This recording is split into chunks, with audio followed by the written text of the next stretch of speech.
Assalamualaikum warahmatullahi wabarakatuh. Mari kita awali dengan bersholawat kepada baginda Nabi Muhammad Shallallahu Alaihi Wasallam. Kisah kali ini bukan sekadar tentang wanita dan lelaki.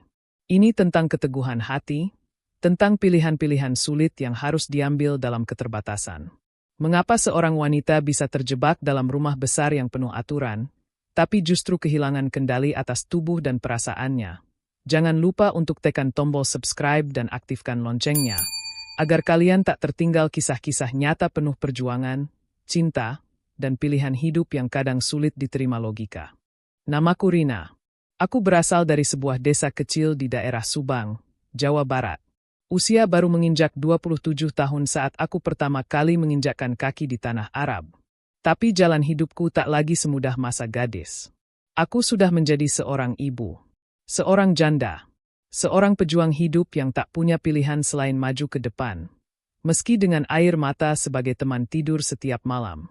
Suamiku meninggal 2 tahun lalu. Ia bekerja sebagai supir truk antar kota. Sebuah kecelakaan tragis di jalan tol mengambil nyawanya dalam sekejap.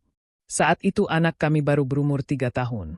Tak hanya meninggalkan luka dan sepi, ia juga meninggalkan utang puluhan juta rupiah yang harus kutanggung sendiri. Warisan paling pahit yang pernah kuterima. Aku mencoba bertahan di kampung. Membantu ibuku berjualan sayur, menjahit pakaian tetangga, apapun kulakukan asal halal. Tapi uang yang masuk tak sebanding dengan cicilan yang harus kubayar. Anakku mulai sakit-sakitan. Aku tak punya cukup uang bahkan untuk membeli susu formula. Saat itulah aku mulai mencari jalan keluar. Seorang tetanggaku yang pernah bekerja sebagai TKW di Arab Saudi menyarankan agar aku ikut bekerja ke sana. Ia bilang, dengan gaji sekitar 4 juta hingga 6 juta per bulan, aku bisa melunasi utang dan menyekolahkan anakku dengan layak. Awalnya aku ragu. Meninggalkan anakku? Siapa yang akan menjaganya? Tapi akhirnya aku pasrah. Aku menitipkan anakku kepada ibuku, dan dengan air mata dan doa, aku pun berangkat. Setibanya di Riyadh, aku ditempatkan di sebuah rumah mewah milik keluarga pengusaha kaya. Majikanku bernama Tuan Abdul Malik. Istrinya, Jamil, adalah wanita elegan namun kaku. Mereka memiliki 5 orang anak laki-laki, semuanya dewasa, belum menikah, dan tinggal serumah. Aku sempat heran, mengapa anak-anak seusia itu masih tinggal bersama orang tuanya. Tapi kata agensi penyalur, itu sudah biasa di kalangan keluarga Arab. Hari-hari pertamaku berjalan lancar. Tugas utamaku adalah membersihkan rumah bagian dalam, menyetrika pakaian, dan membantu Jamil di dapur. Aku tidak diizinkan keluar rumah tanpa izin. Bahkan ke halaman belakang pun hanya jika ada yang menemani. Rumah itu besar, 2 lantai, dengan 5 kamar pribadi, 1 ruang keluarga besar, dan ruang tamu yang luas. Meski mewah, aku merasa seperti tinggal di balik jeruji emas. Anak-anak majikanku punya sikap yang berbeda-beda. Anak tertua, Faisal, berusia sekitar 30 tahun. Ia pendiam tapi sopan. Anak kedua, Hasan, lebih aktif dan suka bercanda. Yang ketiga, Khalid, terlihat serius dan sering membaca buku. Anak keempat, Musa, agak genit dan senang bermain gitar. Sedangkan yang bungsu, Omar, masih muda tapi punya tatapan tajam dan penuh rasa ingin tahu. Kelimanya sering keluar rumah, tapi setiap malam mereka pasti pulang dan berkumpul bersama. Awalnya aku tak merasa terganggu. Tapi lama-kelamaan, aku mulai menyadari ada yang tidak biasa. Tatapan mereka, cara mereka memperhatikan setiap gerakku. Bahkan suara langkah kaki mereka yang semakin sering terdengar di dekat kamar tempat aku tidur. Suatu pagi, saat aku sedang menyapu ruang tengah, Faisal tiba-tiba muncul. Ia menyapaku dengan suara lembut. "Rina, kamu sudah makan?" tanyanya. Aku kaget, lalu menunduk. "Alhamdulillah, sudah, Tuan." Ia menatapku lama. "Jangan sungkan. Kalau kamu butuh sesuatu, bilang saja padaku." Aku hanya mengangguk dan cepat-cepat kembali bekerja. Tapi hatiku mulai tak tenang. Beberapa hari kemudian, Hasan datang ke dapur dan tiba-tiba berdiri sangat dekat denganku. "Aroma masakanmu enak sekali," katanya sambil menghirup udara dekat bahuku. Aku mundur pelan. "Terima kasih, Tuan." Ia hanya tersenyum samar, lalu pergi. Malam-malamku makin gelisah. Setiap langkah kaki di lorong rumah membuatku terjaga. Aku tak pernah berani mengunci kamar, karena aturan rumah melarang itu. Aku merasa diawasi. Tak hanya saat bekerja, tapi bahkan ketika aku berada di kamar mandi atau mengganti pakaian. Ada sesuatu yang tidak beres. Tapi kepada siapa aku bisa bercerita? Suatu hari, saat mencuci pakaian di ruang belakang, aku menemukan pakaian dalamku sudah terbuka dari kantong tertutup. Seperti telah disentuh seseorang. Jantungku berdegup kencang. Aku langsung melipat semuanya dan bergegas kembali ke kamar. Tapi rasa aman sudah lenyap. Yang tersisa hanya kegelisahan dan ketakutan. Aku mencoba mengadu secara halus kepada Jamil. Tapi ia hanya menjawab datar. Kamu pembantu. Fokus saja bekerja. Jangan berimajinasi yang aneh-aneh. Sejak itu, aku tahu bahwa tak ada yang akan membelaku di rumah itu. Waktu berlalu. Aku hanya bisa bertahan dan berdoa. Tapi semakin hari, situasi makin aneh. Kelima anak majikanku mulai mencari-cari alasan untuk berbicara padaku. Bahkan terkadang mereka berkumpul di ruang tengah hanya untuk menatapku yang sedang mengepel. Tatapan yang membuatku menggigil meski tubuhku berkeringat karena lelah bekerja. Yang paling membuatku takut adalah ketika suatu malam, lampu kamarku tiba-tiba mati. Dan saat aku menyalakan lilin kecil, aku melihat seseorang berdiri di luar pintu, hanya diam, lalu pergi dalam senyap. Saat itu, aku sadar bahwa hidupku tak lagi sekadar tentang kerja, tapi tentang bertahan. Bertahan dari sesuatu yang belum terlihat, namun semakin dekat. Pagi itu matahari terasa lebih panas dari biasanya. Tapi bukan karena cuaca Riyadh yang kering dan terik, melainkan karena rasa tidak nyaman yang terus menempel di tubuh dan pikiranku. Setelah kejadian malam itu, seseorang yang berdiri diam di depan kamarku, aku tak lagi bisa tidur nyenyak. Aku tidur dengan lampu menyala. Kadang-kadang bahkan dengan selimut menutup seluruh tubuh meski udara begitu panas. Aku mencoba tetap bekerja seperti biasa. Membersihkan ruang tengah, mengepel lantai marmer putih yang selalu licin, menyetrika pakaian para penghuni rumah yang jumlahnya tak pernah sedikit. Tapi setiap gerakan, setiap langkah, selalu terasa diawasi. Pandangan mata yang mengintip dari balik koridor, suara langkah kaki yang seperti sengaja dipelankan saat mendekatiku, atau percakapan dalam bahasa Arab yang tak ku mengerti namun diselingi tawaan kecil dan lirikan padaku. Semuanya membuatku makin tertekan. Anak-anak majikanku makin berani. Tak lagi sekadar memberi perhatian lewat tatapan. Mereka mulai menyentuh, mulai menggoda.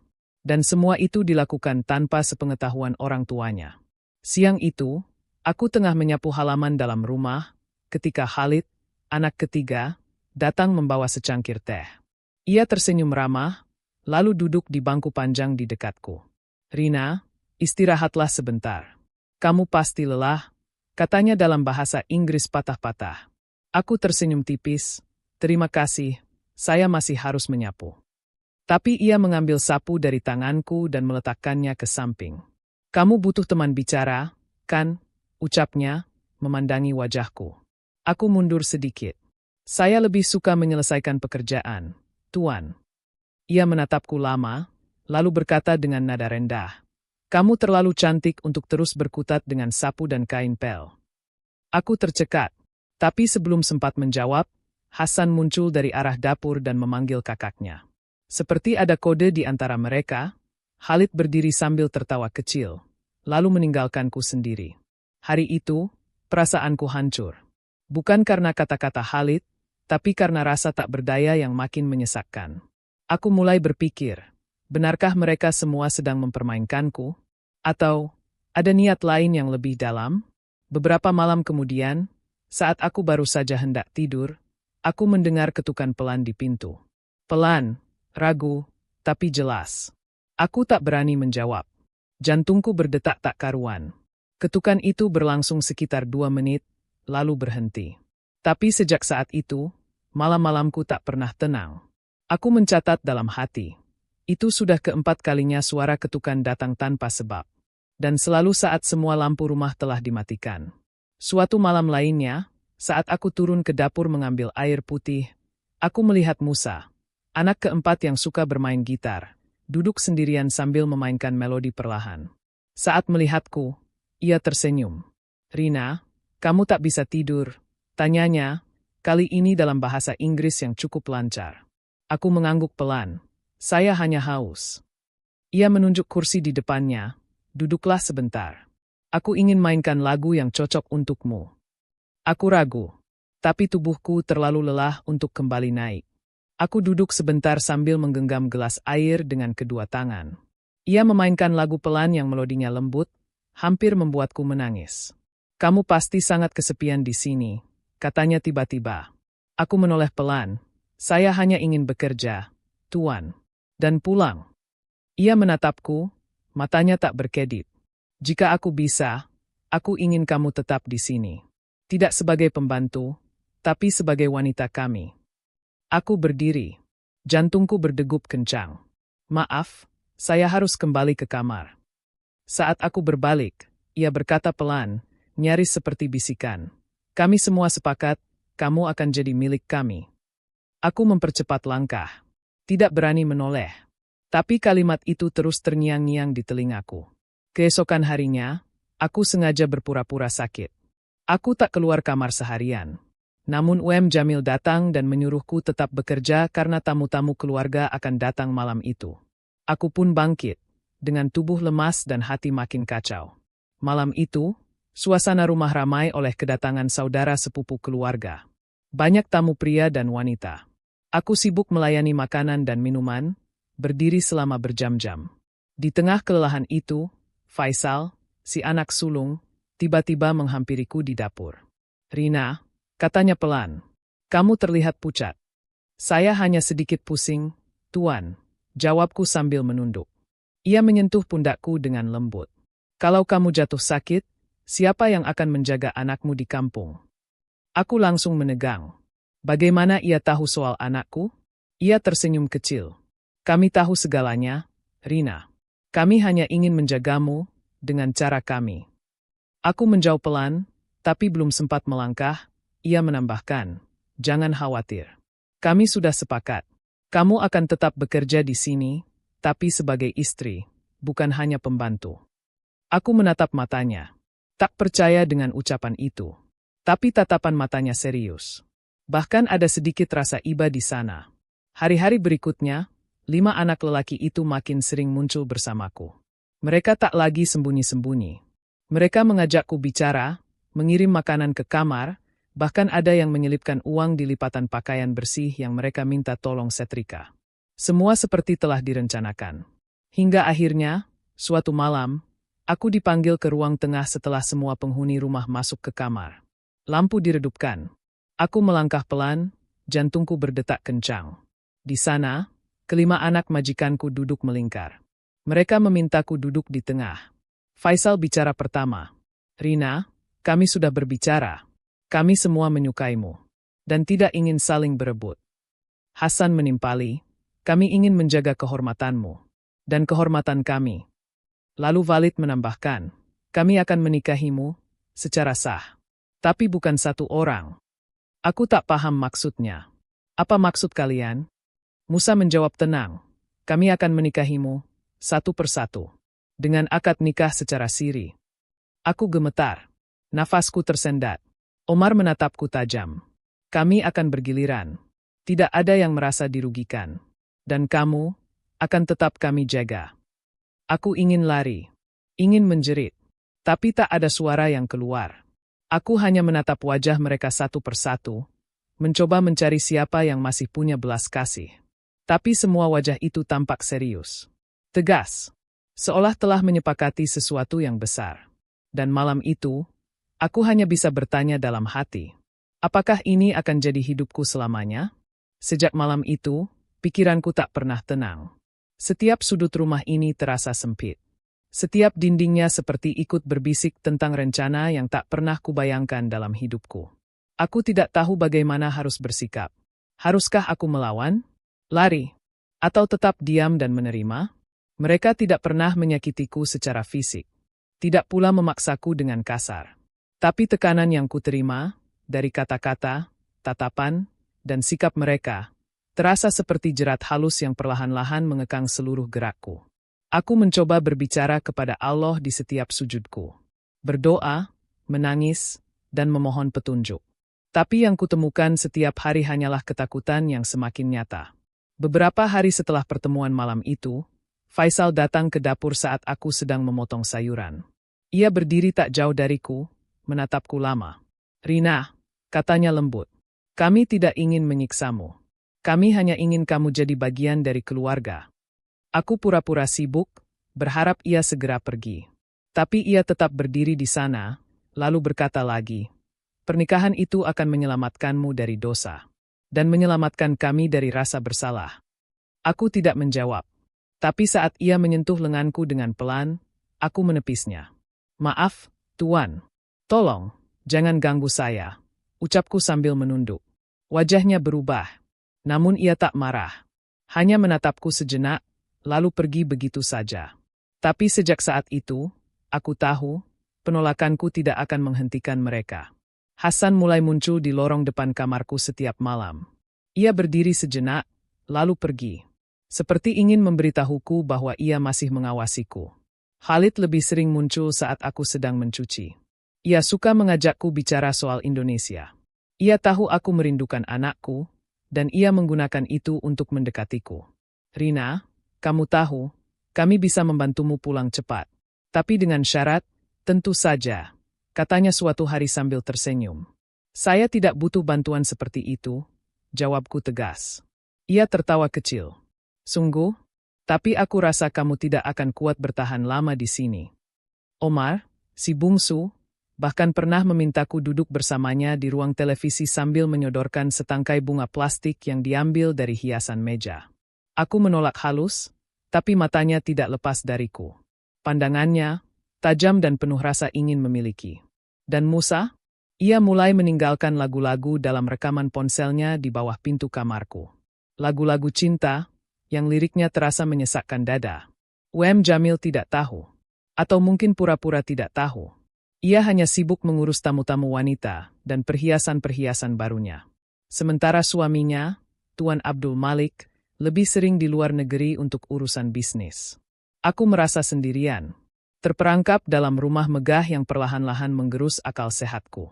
Aku menulis surat pada ibuku, bercerita seadanya tanpa menyebutkan yang sebenarnya. Aku takut ibuku panik. Aku takut anakku tak punya tempat tinggal jika aku diberhentikan mendadak. Malam itu, aku menangis lama di kamar mandi.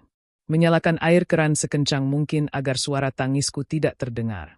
Aku memandangi wajahku di cermin, dan tak mengenali siapa perempuan yang sedang menatap balik dari sana. Wajah itu lelah. Matanya sembab. Hatinya penuh luka. Sampai akhirnya, pada suatu malam, saat suasana rumah sudah sepi, aku kembali dipanggil. Kali ini oleh Khalid. Ia menyuruhku datang ke ruang belakang. Di sana, sudah menunggu keempat saudaranya. Semua duduk dengan wajah serius. Tak ada senyum. Tak ada canda. Hanya keheningan yang mencengkeram. "Rina," kata Faisal, "kami sudah menunggu jawabanmu." Aku menunduk. Saya tidak ingin menikah. Saya hanya ingin bekerja. Saya ingin pulang membawa uang untuk anak saya. "Kami tahu kamu butuh uang," jawab Hasan. "Itulah sebabnya kami tidak memaksa. Tapi jika kamu menolak, maka kami juga bisa berhenti memberimu keamanan di rumah ini." Aku terdiam. Kata-kata itu terasa seperti ancaman yang dibungkus dengan senyum palsu. "Kamu akan tetap mendapatkan gaji," ucap Musa. "Bahkan lebih besar. Tapi kamu harus menerima akad nikah. Satu persatu. Nikah siri. Tidak akan ada yang menyakitimu. Kami akan bergiliran. Dan tidak akan ada pertengkaran." Aku menatap mereka. 5 wajah yang berbeda, tapi semuanya membawa niat yang sama. Aku ingin menjerit. Tapi tubuhku gemetar. Lidahku keluh. Lalu Omar berbicara, suara terendah tapi paling menakutkan. "Kalau kamu tidak setuju malam ini, besok kamu bisa dikembalikan ke agensi. Atau diserahkan ke polisi karena membuat fitnah." Aku terdiam. Aku tahu, sekali aku dituduh, aku tak akan bisa pulang. Nama baikku hancur. Dan anakku di kampung akan kehilangan ibunya untuk selamanya. Akhirnya, aku hanya bisa menatap lantai dan berkata lirih, "Saya tidak punya pilihan lain." Mereka semua berdiri. Seperti sudah siap dengan keputusan itu. Faisal berkata, "Besok pagi, Akad pertama akan dilakukan. Aku yang pertama. Aku menahan napas. Tanganku gemetar. Malam itu aku tidak menangis. Bahkan tidak bicara apa-apa. Tubuhku terasa ringan, seperti kosong. Hanya satu yang terus berputar dalam benakku. Semua ini demi anakku, demi masa depannya. Dan malam itu, aku tidur dalam keheningan, menunggu takdir yang tak bisa kutolak. Pagi itu aku terbangun dengan tubuh berat dan mata sembab. Aku tahu hari itu bukan hari biasa. Di cermin, wajahku tampak lebih pucat dari biasanya. Ada kekosongan yang tak bisa kujelaskan. Seperti jiwaku telah tertinggal semalam di ruang gelap tempat 5 lelaki memutuskan hidupku tanpa suara. Aku tak keluar kamar hingga lewat jam 8. Biasanya, aku sudah mulai menyapu sejak subuh. Tapi pagi itu, langkahku berat. Ketika akhirnya aku turun ke dapur, aku mendapati Jamil sudah tidak ada di rumah. Salah satu pembantu lainnya memberitahuku bahwa ia pergi menginap ke rumah saudara untuk 2 hari. Dan Tuan Abdul Malik sedang berada di luar negeri untuk urusan bisnis. Rumah itu, kini benar-benar milik anak-anaknya. Seolah memang telah diatur. Tepat pukul 10, Faisal memanggilku ke ruang tengah. Ia mengenakan pakaian rapi, dengan sorban kecil melilit leher. Di sebelahnya duduk seorang pria berusia sekitar 50-an yang kemudian ku ketahui sebagai syekh atau tokoh agama setempat. "Duduklah, Rina," ucap Faisal pelan. "Jangan takut." Aku duduk dengan tangan gemetar. Tak ada sanak keluarga. Tak ada saksi dari pihakku. Hanya mereka. Dan syekh itu yang membaca beberapa ayat, lalu mulai membacakan ijab kabul dengan bahasa Arab yang tidak ku mengerti. Kemudian, Faisal menjawab dengan suara tegas. Beberapa menit kemudian, aku dinyatakan sah menjadi istrinya. Secara siri, tak tercatat di pemerintah. Tapi sah di mata agama versi mereka. Faisal menatapku dengan senyum tipis. "Terima kasih, kamu telah menerima ini dengan lapang." Aku hanya menunduk. Tak bisa berkata apa-apa. Hanya ingin waktu cepat berlalu. Setelah itu, aku kembali ke kamarku. Tapi baru saja duduk, Hasan datang mengetuk pintu. Ia tidak masuk, hanya menyampaikan dari balik pintu. "Besok, giliranku."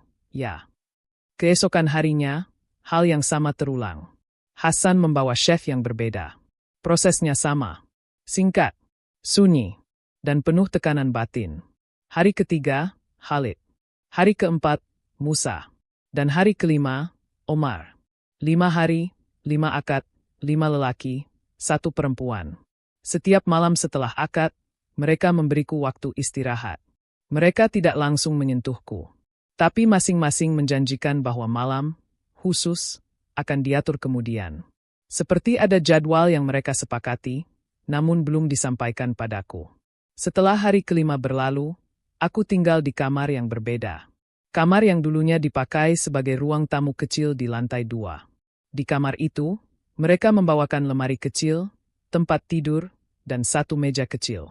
Aku tak lagi mengurus pekerjaan rumah. Tugasku hanya menunggu giliran mereka. Malam pertama yang membuatku makin terpuruk adalah saat Faisal masuk kamar dengan membawa makanan dan bunga. Ia berkata lembut, seolah semuanya normal. "Rina, malam ini giliranku. Tapi kalau kamu belum siap, aku bisa menunggu." Aku menatapnya lama, dan dengan suara pelan ku jawab, "Saya tidak akan pernah siap." Ia terdiam, lalu duduk di lantai, dan berkata, "Aku tahu kamu tidak mencintai kami. Tapi kami semua menyayangimu." Aku menangis, tapi tanpa suara. Hari-hari berikutnya, jadwal itu berjalan seperti yang mereka rencanakan. Setiap malam, 1 dari mereka datang. Duduk bersamaku. Kadang membawakan hadiah, kadang hanya berbincang. Tapi pada akhirnya, semuanya sama. Mereka ingin aku jadi istri dalam arti sepenuhnya. Dan aku hanya bisa pasrah. Mereka memang tidak memperlakukan tubuhku dengan kasar. Tapi mereka mengambil kendali atas tubuh yang tak pernah mereka miliki. Dan aku membiarkan itu terjadi, demi uang yang setiap bulannya mereka letakkan diam-diam di bawah bantal. 5 amplop, masing-masing berisi uang dalam jumlah besar. Aku tidak tahu apakah aku masih waras. Tapi setiap malam sebelum tidur, aku melihat foto anakku yang kutempel di balik pintu. Dan setiap kali aku ingin menyerah, aku mengingat wajah kecil itu. Senyumnya. Tangisnya. Aku harus kuat demi dia. Satu-satunya wanita lain di rumah itu adalah pembantu tua yang tak banyak bicara dan tak berani ikut campur. Aku pun tak pernah menceritakan apa yang terjadi. Semua yang kulalui, kusimpan sendiri. Takut, malu, dan terluka. Setiap bulan, mereka mengizinkanku mengirim uang ke kampung halaman. Mereka bilang itu bagian dari tanggung jawab suami. Tapi aku tahu, semua ini hanyalah permainan yang mereka atur sedemikian rupa agar tetap rapi di mata orang luar. Kadang, aku mencoba berbicara dengan Faisal, sebagai yang paling tua. Aku memohon agar mereka menghentikan ini. Tuan, saya mohon. Saya tidak sanggup lagi. Tapi ia hanya menjawab tenang. Kamu tidak dipaksa, Rina. Kamu menerima semuanya di awal. Kalimat itu menghancurkan hatiku. Karena memang, aku tidak berkata tidak. Tapi apakah diamku adalah persetujuan? Malam itu, aku bermimpi sedang berada di ladang padi kampungku. Anakku berlari-lari mengejarku, memanggil dengan suara lucu. Tapi tiba-tiba, 5 bayangan hitam datang, menarikku pergi. Anakku menangis, dan aku tak bisa menjangkaunya. Aku terbangun dengan peluh dingin membasahi leher. Kupeluk bantal, dan lagi-lagi, kutatap foto anakku. Lalu kututup wajahku dengan selimut. Karena di luar, langkah kaki kembali terdengar. Waktu berjalan. Hari berganti minggu. Tapi aku merasa seperti terjebak dalam lingkaran yang tak berujung. Tidak ada tanggal merah, tidak ada hari libur. Setiap hari, aku bangun dengan rasa was-was dan tidur dalam kehampaan. Rumah ini sudah seperti tempat asing, padahal aku tinggal di dalamnya setiap hari. Sejak tinggal di kamar lantai 2 yang disiapkan khusus untukku, aku tidak lagi berbaur dengan penghuni rumah lainnya. Aku tidak membantu di dapur. Tidak ikut membersihkan rumah. Aku hanya keluar jika dipanggil, dan kembali ke kamar setelah giliran selesai. Giliran. Kata itu kini mengatur kehidupanku. Mereka membuat jadwal diam-diam, dan mematuhinya seperti peraturan keluarga yang tak tertulis. Setiap malam, tepat pukul 9, seseorang mengetuk pintuku. Selalu hanya satu orang. Mereka tidak pernah datang bersamaan. Mereka sangat rapi, teratur, tapi juga sangat menakutkan. Faisal datang setiap malam Senin. Hasan setiap malam Selasa. Khalid Rabu. Musa Kamis. Dan Omar pada malam Jumat. Malam Sabtu dan Minggu mereka kosongkan, katanya, untuk memberiku istirahat. Tapi istirahat seperti apa? Kalau pikiranku tidak pernah benar-benar tenang, yang membuatku terkejut, mereka benar-benar mengatur semuanya dengan kompak. Tidak ada yang saling berebut. Tidak ada pertengkaran. Seakan mereka memiliki aturan yang lebih kuat daripada ikatan cinta. Tapi perlahan, aku mulai menyadari, di balik keteraturan itu, ada api yang mulai membakar diam-diam. Malam itu, saat aku sedang membaca mushaf kecil pemberian ibuku, pintuku diketuk lebih awal dari biasanya. Aku sempat ragu. Saat kubuka, ternyata Khalid berdiri di sana. Rina, bisakah aku masuk lebih cepat malam ini? Aku harus pergi besok pagi-pagi sekali, ujarnya. Aku terdiam. Malam itu bukan giliran Khalid. Itu malamnya Musa. Apa kamu sudah bicara dengan Musa? Tanyaku pelan. Iya, jawabnya cepat. Dia tidak keberatan. Aku mengangguk lemah dan membiarkannya masuk. Tapi keesokan harinya, Musa datang dengan wajah masam. Ia tidak berkata apa-apa. Hanya duduk di sudut kamar dan menatapku tajam. Kamu lebih suka Khalid daripada aku? Tanyanya tiba-tiba. Aku terkejut. Apa maksudmu, Tuan? Kamu tersenyum lebih banyak saat bersama dia. Kamu tidak pernah tersenyum begitu saat bersama aku. Aku mencoba menjelaskan. Saya tidak memilih. Saya hanya berusaha bertahan. Ia berdiri, berjalan ke pintu, lalu berkata sebelum pergi. Jangan terlalu manis kepada mereka semua. Kami memang berbagi, tapi kami tetap laki-laki. Sejak hari itu, jadwal mereka mulai goyah. Kadang datang tidak sesuai giliran. Kadang datang lebih awal. Pernah suatu malam, Faisal dan Hasan datang bersamaan. Mereka hanya saling menatap, lalu Faisal berkata lirih, "Kamu duluan saja." Aku hanya duduk di ranjang, melihat semuanya dengan hati kosong. Seakan tubuhku milik semua orang, tapi jiwaku entah di mana. Mereka masih memberiku uang setiap minggu. Uang yang kutabung dalam koper kecil di bawah tempat tidur. Tapi uang itu tak pernah membuatku bahagia. Aku merasa seperti boneka. Mereka memanggilku istri, tapi tak pernah ada cinta yang tulus kurasakan. Hanya pemilikan, hanya rutinitas. Suatu malam, Faisal datang dengan membawa selembar kertas. Ini akta hibah, katanya. Aku akan belikan rumah kecil di Indonesia atas namamu. Untuk anakmu. Sebagai jaminan. Aku menatap kertas itu lama. Aku tidak tahu apakah harus senang atau takut. Kenapa kamu lakukan ini? Faisal tersenyum tipis. Agar kamu tahu, kami tidak hanya menodaimu. Kami juga bertanggung jawab. Aku menahan tangis. Tapi air mata tetap mengalir. Entah kenapa, hati ini terasa begitu hancur. Setiap malam, aku merasa makin hampa. Seolah aku tidak lagi memiliki diriku sendiri. Aku mulai sering sakit kepala. Tubuhku mudah lelah. Tapi mereka tidak melihat itu. Mereka hanya melihat perempuan yang mereka nikahi bersama. Kadang, saat sendirian di kamar, aku berbicara pada diriku sendiri. Apakah ini harga dari sebuah keputusan? Apakah seorang ibu harus sejauh ini mengorbankan hidupnya demi masa depan anak? Tapi malam-malam tetap datang. Dan ketukan di pintu tetap terdengar. Yang membuatku makin merasa sendirian adalah ketika pembantu tua di rumah itu, namanya Fatmah, mulai curiga. Suatu hari ia menyapuku di tangga dan berkata lirih, "Kamu jarang keluar. Tapi kamar itu sering didatangi tamu. Ada apa sebenarnya, Rina?" Aku hanya menjawab pelan, "Tidak ada apa-apa, Bibi." Tapi sorot matanya tajam. Dan aku tahu, tidak semua bisa kusimpan selamanya. Di luar rumah, hidup berjalan seperti biasa. Tapi di dalam rumah megah itu, ada kehidupan rahasia. 5 lelaki. 1 perempuan, 5 malam yang sunyi, namun penuh makna yang hampa. Dan 1 hati, yang semakin kehilangan dirinya sendiri. Aku terus bertahan, karena anakku masih menungguku pulang. Tapi dalam hatiku, aku mulai bertanya, jika suatu saat nanti aku bisa pulang, apakah aku masih utuh? Hari-hari berikutnya berjalan seperti biasanya, setidaknya di permukaan.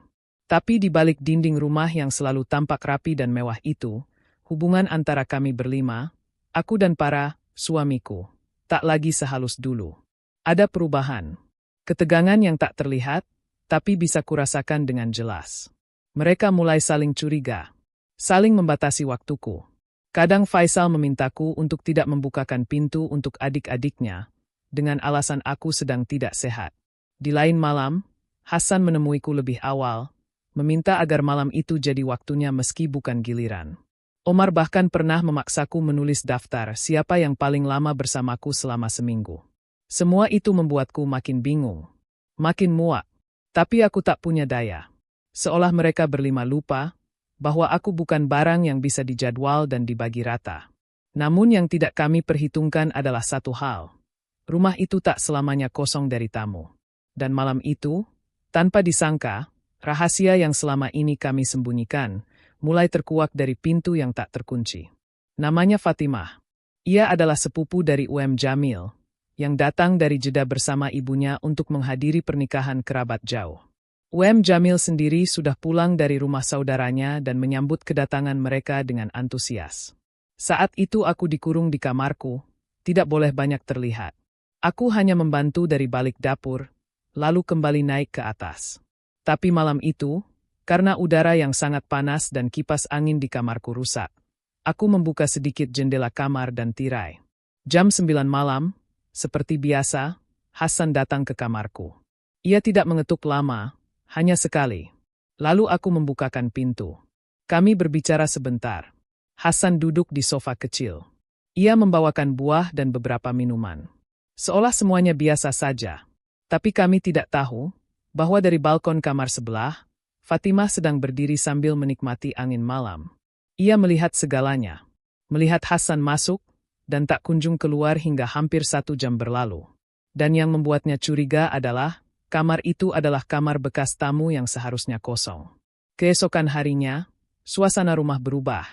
Fatimah bersikap dingin. Ia berbicara pada UM Jamil dengan nada rendah, lalu menatapku tajam saat aku menyajikan sarapan. Aku tahu, sesuatu telah bocor. Tapi aku tak tahu seberapa besar. Sore itu, aku dipanggil ke ruang utama oleh Jamil. Untuk pertama kalinya, ia memanggilku dengan suara keras. "Rina, duduk di situ," perintahnya dengan nada tinggi. Aku menunduk dan duduk. Di hadapanku, berdiri kelima anak laki-laki itu. Wajah mereka pucat, gelisah, tidak seperti biasanya. Fatimah berbicara lebih dulu. "Bibi, semalam aku melihat sendiri. Hasan masuk ke kamar ini dan tidak keluar sampai larut malam. Dan ini bukan kali pertama. Aku juga melihat Faisal beberapa hari sebelumnya. Kamu pikir aku bodoh?" Jamil mengalihkan pandangannya kepadaku. "Apa maksud semua ini, Rina?"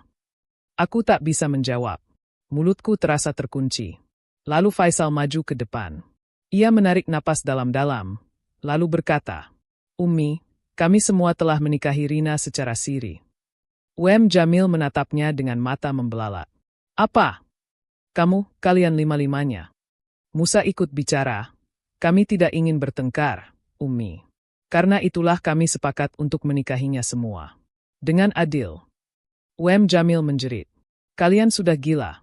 Ini, aib. Kalian mencoreng kehormatan keluarga. Apa kata orang?"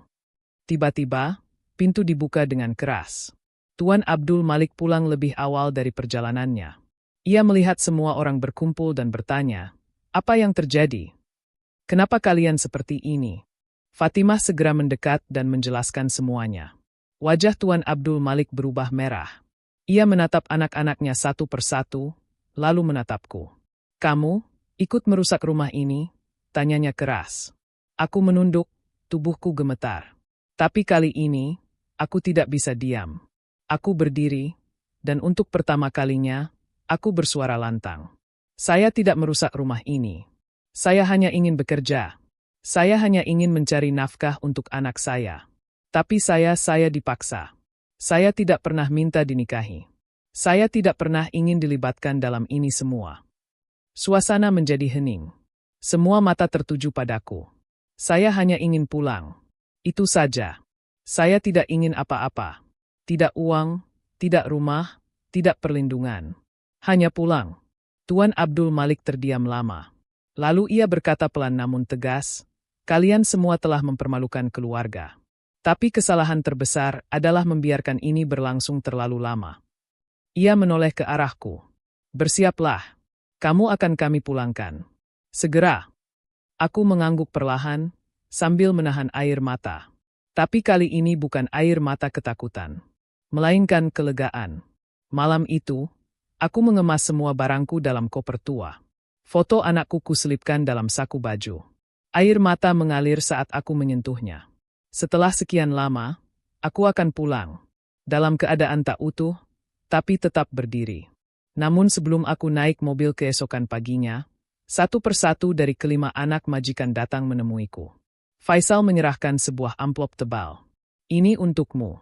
Untuk masa depan anakmu." Hasan menyelipkan cincin kecil ke dalam tasku. "Kenangan. Maafkan kami." Khalid menunduk. "Kami semua terlalu egois." Musa mencium punggung tanganku tanpa berkata apa-apa. Dan Omar hanya berdiri jauh, menatapku, lalu berbalik dan pergi tanpa sepatah kata. Aku masuk ke dalam mobil, menatap rumah itu untuk terakhir kalinya. Rumah yang memberiku luka, uang, dan pelajaran besar tentang arti bertahan. Dan ketika roda mobil mulai berputar, aku memejamkan mata, membayangkan wajah anakku yang akan segera kupeluk kembali. Pesawat yang kutumpangi mendarat di Bandara Soekarno-Hatta saat mentari baru saja mulai muncul dari ufuk timur. Embun masih menggantung di kaca jendela saat aku membuka mata, setelah tertidur karena kelelahan. Tubuhku remuk. Tapi ada sesuatu dalam dada ini yang terasa ringan. Untuk pertama kalinya dalam setahun terakhir, aku bebas. Ketika melewati pemeriksaan imigrasi, aku sempat ditahan sebentar karena status visaku berubah sejak pernikahan itu. Tapi surat dari agensi dan majikanku menyelamatkanku dari masalah panjang. Mereka menjelaskan bahwa aku diberhentikan secara hormat karena alasan pribadi. Tak ada yang tahu apa yang sebenarnya terjadi di dalam rumah megah itu. Di luar bandara, Ibu dan anakku sudah menunggu. Saat aku melihat wajah anakku, yang kini sudah bisa berlari dan memanggil, "Mama," dengan suara ceria, lututku hampir lemas. Aku berjongkok dan memeluknya erat, seperti tak ingin melepasnya lagi. Tangisan kami menyatu dalam pelukan. Aku mencium rambutnya, keningnya, pipinya, berulang kali. Lalu menatap ibu, yang juga tak kuasa membendung air mata. "Kamu kurus sekali, Rin," kata ibu pelan. Aku hanya mengangguk. "Yang penting, aku pulang, Bu." Selama seminggu pertama, aku banyak diam. Warga kampung penasaran. Ada yang bertanya, ada yang hanya memandang dari jauh. Tapi aku tak pernah menceritakan apapun. Tidak kepada tetangga, tidak kepada teman, bahkan tidak kepada ibu. Semua kusimpan dalam hati. Hanya kepada Allah aku mengadu setiap malam, di atas sajadah yang mulai terasa hangat kembali oleh air mata dan doa. Uang yang kubawa cukup besar. Jumlahnya tak main-main. Masing-masing dari mereka memberiku amplop tebal. Ada yang berisi rial, ada yang sudah ditukar ke rupiah. Bahkan Faisal benar-benar mentransfer sejumlah dana ke rekening atas namaku di Indonesia. Sebuah rekening yang sebelumnya mereka bantu buatkan secara diam-diam. Dan benar saja, ada sertifikat rumah kecil di pinggir kota yang kini menjadi milikku dan anakku. Aku tidak bangga, tapi aku juga tidak menyesal. Karena apapun bentuknya, uang itu adalah hasil dari rasa sakit yang tak pernah bisa dihitung dengan angka. Dan rumah kecil itu akan menjadi tempat berteduh untuk aku dan anakku, tanpa harus menjelaskan apapun kepada siapapun. Tapi tentu saja, masa lalu tak mudah dilupakan. Setiap malam, aku masih terbangun dengan mimpi buruk. Masih mendengar suara ketukan pintu di tengah malam. Masih merasakan genggaman tangan yang datang silih berganti, tanpa kasih. Aku sempat mencoba membuka usaha kecil-kecilan.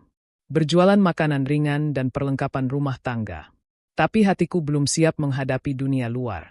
Aku lebih sering memilih untuk berada di rumah, mengurus anakku, menanam sayuran di halaman, dan membaca buku-buku agama yang menenangkanku. Beberapa bulan kemudian, aku menerima surat pos. Tak ada nama pengirim. Hanya stempel dari Riyadh. Di dalamnya ada selembar kertas.